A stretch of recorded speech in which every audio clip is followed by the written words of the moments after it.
la mécanique ventilatoire. La cage thoracique encercle les poumons. Le thorax peut être considéré comme un réservoir clos constitué d'os et de muscles dans lequel se trouvent les poumons. Les os thoraciques, les côtes et les vertèbres forment les côtés et le sommet de la cage thoracique. Les côtes sont reliées entre elles par un jeu de deux muscles striés squelettiques, les muscles costaux externes et les muscles intercostaux internes.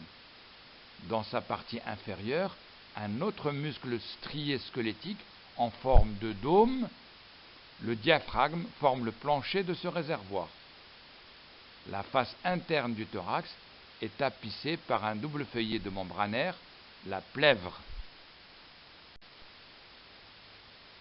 Les muscles respiratoires fonctionnent tous en synergie, c'est-à-dire en concertation, le diaphragme étant le muscle le plus important.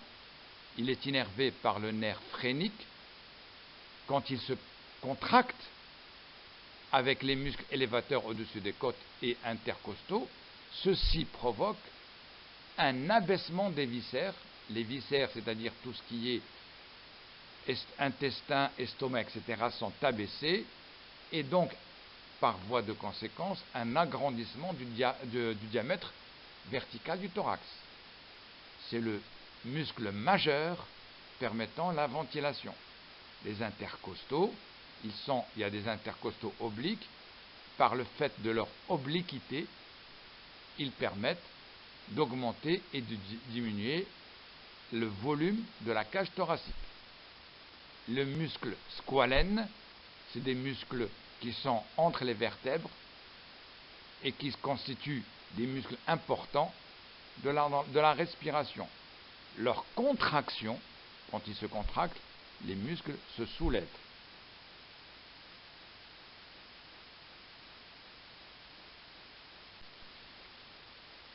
Quant à l'innervation de la ventilation pulmonaire, elle est essentiellement due au nerf vague, le 10e nerf crânien, et le nerf phrénique, qui est un nerf non crânien mais bulbaire, qui directement est relié au diaphragme.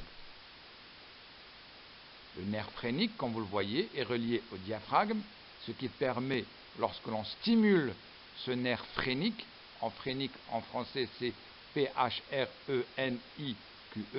ce nerf phrénique, quand on le stimule, provoque la contraction du diaphragme. Et donc, la contraction du diaphragme provoque une augmentation du volume pulmonaire. Le diaphragme s'abaisse, il descend, et donc le volume pulmonaire augmente quand il y a une inspiration.